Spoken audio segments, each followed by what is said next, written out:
jednu nevěstu. Krásná.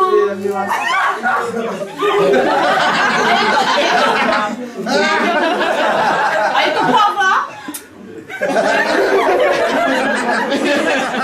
Tu nebrat, jo? Tu nebrat. Tak řekni, jestli chceš nebo ne.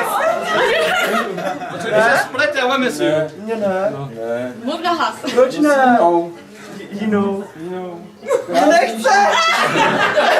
Máš smůlu. Nechceš takovou nevěstu? Nechci. Tak já se bojím, jestli tam je ještě jedna. Jo? Tak Podíváme se ještě na tu pravou. Počkej. Otevřeno? Otevřeno. Čekaj, až do poslední schody. Jo, nevěstu. Ženichovi teda už jsou. Pojď pomalu. Razpíchá.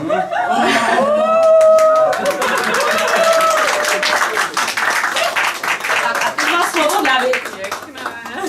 Milí rodiče, žádám vás o ruku vaší dcery. Co říkáme, ano? Tak dlouho spolu jsou? Ano. My ti ho dáme, ale musíš se o něj dobře starat. Poděkovat za svoje vychování, jak jste se celý život o mě starali. A vám bych chtěla poděkovat za Davida. Jo, nevím, Jirko, nebudu.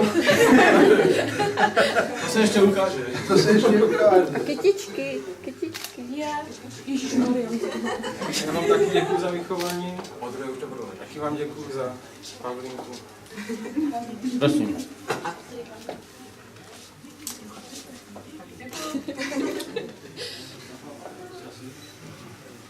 Děkuji.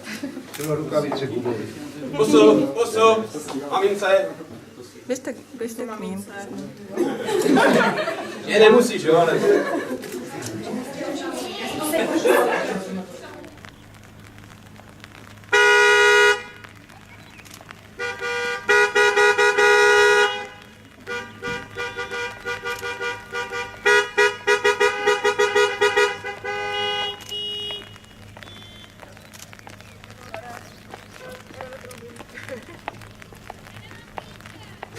Já jí mám v kapse.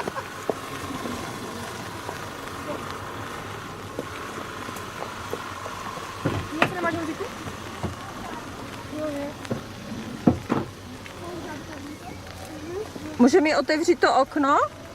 To okno tady, jestli mi otevře. Dobrý, zavři.